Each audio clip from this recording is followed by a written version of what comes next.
Reka nkwakire ndetse nanaguhereza ikaze kuri YouTube channel Samji Official, we tubana mu biganiro bya buri munsi bigiye bitandukanye. Tugiye kugaruka ku muhanzi witwa Christopher Munez, azwi cyane nka Christopher n'ubundi mu muziki nyarwanda.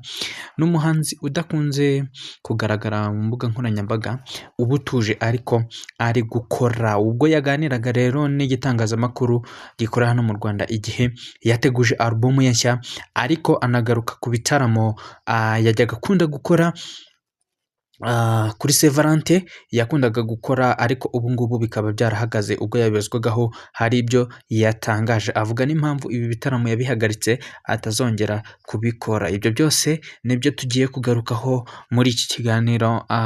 Album nshyashya yateguje abakunzi biwe azamurika, ndetse n'impamvu yahisemo guhagarika ibi bitaramo yakoraga kuri Saint Valentin. Nguhaye ikaze rero, nimba ari ubwa mbere ugeze kuri YouTube channel, reka ngusabe gukanda subscribe, uturning on notification kugira ngo tujye tubana mu biganiro byacu bya buri munsi bigiye bitandukanye. Mu myaka ishize rero ngira ngo abantu benshi babaga bazi ko Christopher Munez akunze kuba afite igitaramo ku munsi wahariwe abakundana uba ku itariki 14 z'ukwezi kwa kabiri. Uyu akaba ari umunsi ngarukamwaka. Gusa mu kiganiro Christopher Munez yagiranye n'ikinyamakuru Igihe, yagarutse kuri iki gitaramo, kuri ibi bitaramo yakundaga gukora, ndetse akaba yaranabikoze imyaka 7.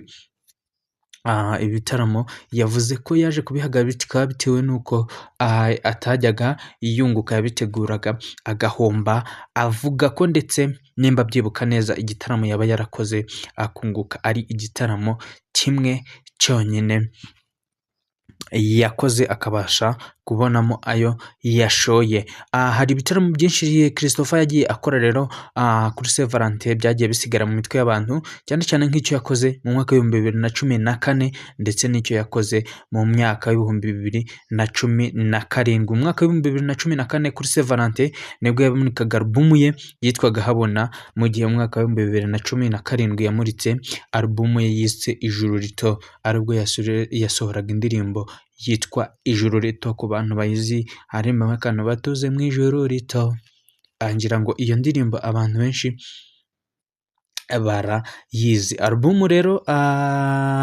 Christopher nanone akaba yateguje gusohora album nshyashya, anateguza igitaramo kinini azategura, akaba amurikamo album ye nshyashya yise #20. Nubwo atigeze avuga umunsi cyangwa aho kizabera, ariko yabaye ateguza abakunzi be ko azategura igitaramo cyo kumurika iyi album yiwe yise #20. Akaba azaba ari album igizwe n'indirimbo azatangaza, kuko nta byinshi yagitangajeho. Ngira ngo rero nibyo ngibyo kuri Saint Valentin. Akaba ari umunsi uharira abakundanye, abantu benshi baba bifuzaho basohokera, ariko mu bitaramo Christopher Munez yagiye ategura ntabwo yagiye abyungukamo. Ngira ngo rero amakuru nifuzaga kukugezaho nayo. Nimba ukunda uyu muhanzi, tumanuke muri comment ushyiremo umutima, ahandi uzamuke ukande kuri like, ukande no kuri subscribe, turning on notification kugira ngo tujye tubana mu biganiro byacu bya buri munsi. Mbakunda cyane, Imana ikandusha. Ciao ciao, Imana ikomeze ibandindire.